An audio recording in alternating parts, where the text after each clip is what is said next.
anti-scab bill put in by France. Yeah, I think it's a private member's bill, so it has to take its natural course. Second reading is going to be, I believe, next Thursday, and I think I've gone on record numerous times in the past with regards to replacement legislation, replacement worker legislation. I will be using replacement workers, period. I've gone on record. I think it was the last time we were together was at another work stoppage when I was on the stage saying that I'm not in favor of replacement worker legislation.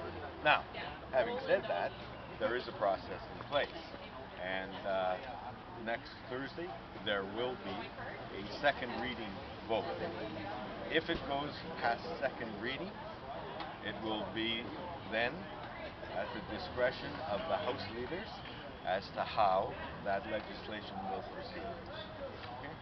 Now we know that you made a very passionate speech in Florida recently on the anti-scab. Not recently, it was a couple of years ago. Yeah, but I read it recently. Yeah.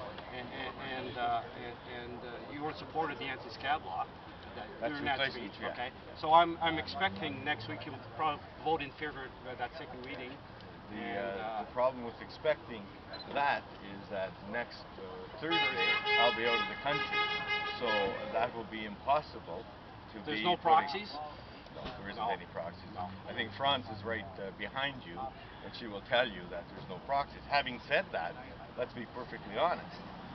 Depending on what happens to that bill after Thursday, that bill will go through its due process.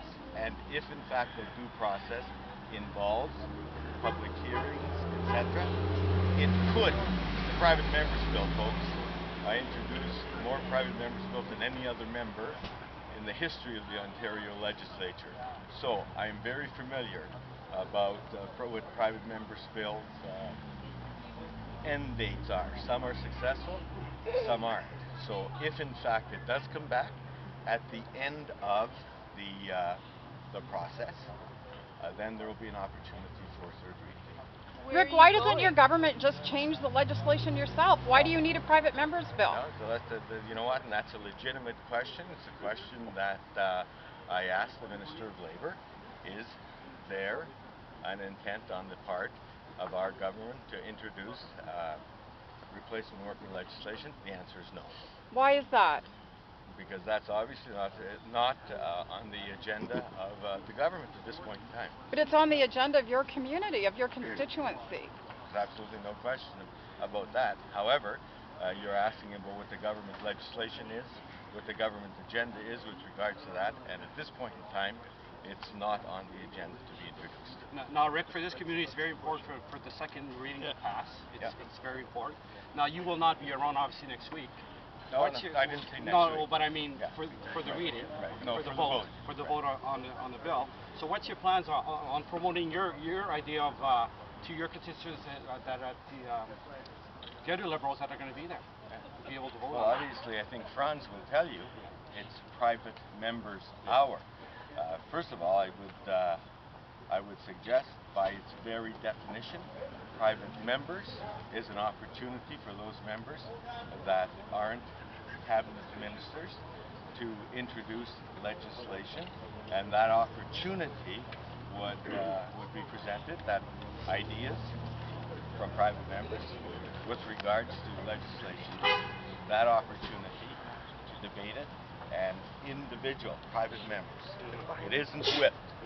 Okay? Everybody has individual opportunities to vote either for or against it. This private members bill is with every other. I'm sure that'll take place. But I'm sure the MPP all talk about it, so you'll probably... Well, you know, I got to be perfectly honest with you, Richard. Yeah. No. The MPPs don't all talk about what private members bill happened. So, you know what? Private members hour is about those members, those individual members, voting the way they see fit individually. Okay? Now, having said that, you should know that I have taken a position with regards to this work stoppage. It is a position I'm going to maintain because I think it's the position that best meets the needs of our community, of working families, for whom I have an incredible amount of respect, having come from and continuing to be what I would determine as, or define as a working family. I've told both sides. John Farah has received a letter. So has Quito received a letter with regards to where I have established my position and what I will continue to do. I talk to the Minister of Labour on a regular basis, ensuring that the necessary human resources, mediation, etc., mediator, arbitrator, arbitration, whatever, at whatever stage we're at or both sides would like to be at, that there is that person or people in place. I'm going to maintain that position. And there may be some here, because I've gotten emails too, and I go to church, and I go to the grocery stores, and I hear from you, your fellow workers, well, why don't you take one side? Why don't you come out in favor of us? I think maintaining the position I've maintained is the best position to help you. I say that sincerely because I honestly believe it. And you are a part of the community. You're an integral part of the community. By maintaining the position I've maintained, I think both sides will always feel open to approaching, and I can encourage both sides in a very real way to try to facilitate some type of discussion which will bring resolution to this. But Rick, so I've maintained it. Just one second, Carol. I've maintained it, that position, and I will continue to maintain that position. Now, for some of you, that's not going to be a popular position, and I'm not going to apologize for that. I honestly believe it is the best position for me to take. I can refer to the Integrity Act, Section 4, where it says I shouldn't take a position, and I've said that on occasion. But truly, and at the end of the day, as a citoyen, I want you to know, regardless of political responsibilities as a cabinet minister, I want you to know that I established this position.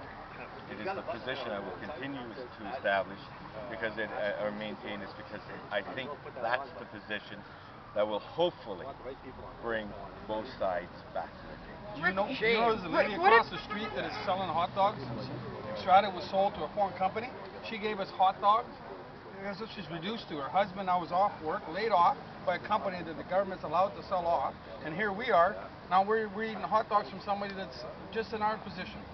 What do you feel about the fact that the federal government's gone ahead and sold this, and we've heard nothing about the provincial government at all? And I think when when Premier McGuinty got first elected, he was in support of the unions, was he not?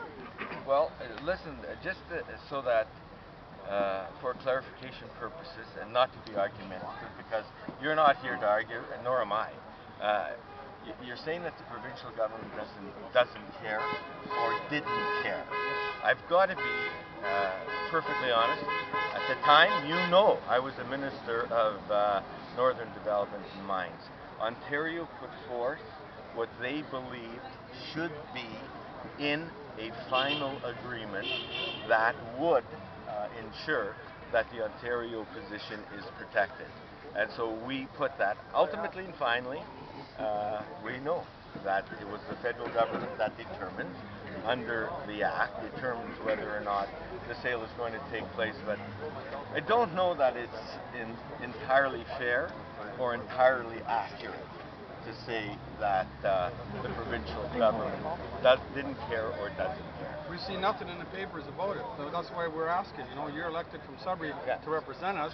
We hear no voice. I watched it on TV the other day when their sparring was going on between everybody else, and the Liberals are. I think it was the one that was replacing your premier, and he was responding to criticism about the budgets and the money being spent in Ontario. And here we are today.